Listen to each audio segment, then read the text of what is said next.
खड़े होंगे, यानी पहले इमाम साहब उनका वालिद खड़ा होगा, बीवी का खावंद खड़ा होगा, फिर बच्चे खड़े होंगे दरमियान में, फिर उन बच्चों की माँ और इस खावंद की बीवी खड़ी होगी। तो इस तरतीब से पढ़ाई जाएगी। अगर सिर्फ बच्चा एक है, बात यहाँ आती है कि अगर बच्चा सिर्फ एक है, 2 3 4 नहीं है, बिस्मिल्लाहिर्रहमानिर्रहीम, अस्सलामु अलैकुम वरहमतुल्लाहि वबरकातुहू। आज का सवाल ये है कि क्या खावंद और बीवी घर में बाजमात नमाज पढ़ सकते हैं या नहीं।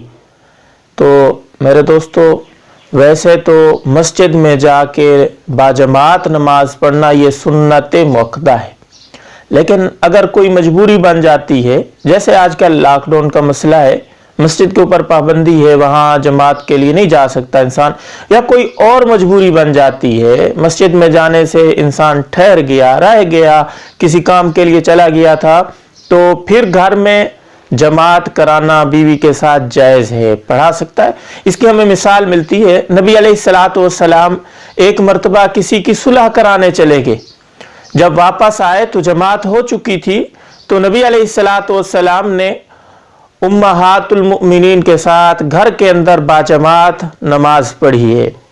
अब इसका तरीका क्या होगा, अगर खावंद और बीवी घर में बाजमात नमाज पढ़ना चाहते हैं तो उसका तरीका क्या है। वैसे तो 2 मर्द अगर नमाज कराएंगे तो उसका तरीका ये होगा कि इमाम बाईं तरफ खड़ा होगा और मुक्तदी उसके दाईं तरफ खड़ा होगा, और मामूली सा फासला रखेंगे, तो ऐसे बराबर में खड़े हो जाएंगे, ऐसे मामूली सा थोड़ा सा मुक्तदी पीछे होगा।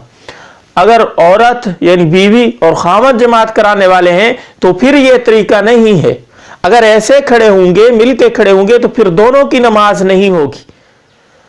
उसके लिए यह है कि बीवी पीछे खड़ी हो पिछली साफ में, और जो खावंद है, जो इमाम बन रहा है, वो अगली साफ में खड़ा होगा, यानी जैसे आमतौर पे पहली साफ होती है फिर दूसरी, इस तरीके से वो जमात कराएंगे। हाँ, घर के अंदर अगर बच्चे हैं, 2 4 बच्चे हैं, तो दरमियान के अंदर वो बच्चे खड़े होंगे, यानी पहले इमाम साहब उनका वालिद खड़ा होगा, बीवी का खावंद खड़ा होगा, फिर बच्चे खड़े होंगे दरमियान में, फिर उन बच्चों की माँ और इस खावंद की बीवी खड़ी होगी।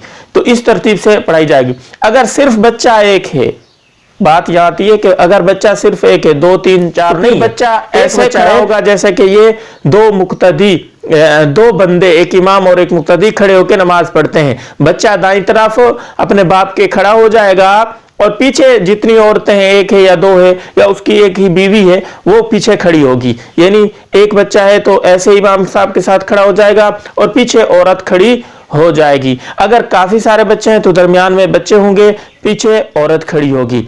अब इस सूरत के अंदर जमात करानी है तो भाई जमात के लिए इकामत भी जरूरी है, इकामत कहनी होती है। तो इकामत कौन कहेगा, बीवी कहेगी या खावंद कहेगा।